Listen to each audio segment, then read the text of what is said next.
Step 1. Monitor your glucose. Part of having diabetes is knowing how to monitor your glucose.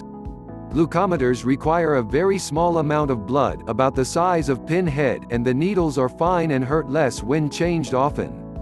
Also, many offer the option of checking your hand or arm versus the fingertip. The frequency should be discussed with your physician, but in general at least 1 to 2 times per day is recommended. According to the American Diabetes Association (ADA) and the American College of Endocrinology (ACE), the recommendation for a fasting blood sugar, when you just woke up before your morning coffee, is less than 110 milligrams per deciliter. The guidelines for post-meal glucose differ slightly. The ADA states a post-meal goal of less than 180 milligrams per deciliter. This is for immediately following a meal at its peak. The ACE guidelines state the goal 2 hours after a meal should be less than 140 milligrams per deciliter. Step 2. Take your medications.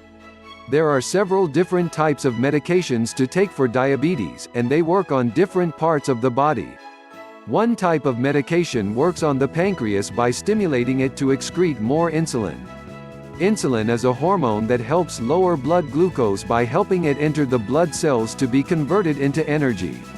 Another type of medication works on fat and muscle cells to make them sensitive to the body's own insulin. Often in type 2 diabetics, the body becomes resistant to using the insulin, even though it may still be produced. Yet another type of medication works on the liver by controlling the amount of sugar that the liver makes. One of the newer medications is injectable and works on all 3 areas: pancreas, cells and liver, and has the added benefit of slowing down the digestion of food, which promotes weight loss. Step 3. Be mindful of your food choices. A key part of managing your diabetes is eating healthy foods every day. You want to know which foods to increase and which foods to limit. When discussing the effects of carbohydrates, protein and fat on blood sugar, carbohydrate portion control will help control blood glucose. 100% of the carbohydrates you eat turn into sugar within a few hours of eating. Carbohydrates are any starch, fruit, milk, yogurt or sweet that you eat. Fortunately, you don't have to avoid these foods, but be aware of your portions. Some carbs, such as candy, cookies, ice cream, sodas and juices, turn into sugar faster. The goal is to eat high-fiber carbohydrates because they are absorbed into the bloodstream at a slower rate. For example, eat fruits with skins and seeds, apples, strawberries, etc. Choose whole grains like whole wheat bread and wild rice, and stick with fat-free yogurt or skim milk. Remember to choose wisely and control the amount of carbohydrates you eat to notice the positive effect on your blood sugars. Step 4. Get up and get moving. The purpose of glucose, or blood sugar, in the bloodstream is to provide energy. Since exercise requires energy, it helps you use up your blood sugar. Not only will exercise lower your blood sugar, it can also lower your blood pressure, improve circulation, decrease stress, improve sleep and aid in digestion. It is recommended that you add 150 minutes of exercise per week to promote and maintain a healthy weight. This equates to 30 minutes 5 times per week. There is no rule stating this 30 minutes must be done consecutively.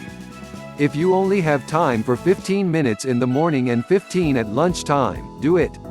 The most important part is to get up and get moving. One precaution to take when you have diabetes is to check your blood sugar before you exercise. If it is less than 100 milligrams per deciliter, then eat a snack containing carbohydrates, like crackers or fruit, prior to exercise. The protein stays in your bloodstream longer and can help prevent a rebound low blood sugar once you resume your exercise. Once you become consistent with your exercise, your blood sugar be better controlled, and you will also feel better and more energized. Step 5. Keep your doctor's appointments. Depending on your glucose control, you may need to see your physician every 6 months or even every 3 months, maybe even monthly. That will be up to you and your physician. It is recommended that diabetics get the following exams yearly: eye exam, foot exam, kidney function blood test, urinalysis, cholesterol including total cholesterol, HDL cholesterol and triglycerides, and a flu shot. In addition, your physician will monitor your A1C test 2 to 4 times per year. The A1C test measures blood glucose over a 2 to 3 month period. ADA recommends an A1C under 7%, which is an estimated average under 150 mg per deciliter. Higher A1C levels have been associated with increased risk for chronic complications like eye disease, heart disease, kidney damage and nerve damage, which can lead to amputations. At your physician appointment, you should take your blood sugar journal so the physician can compare your A1C to your actual daily blood sugars. She will use this to adjust your medications and help you with your health goals. Thanks for watching. Check video description.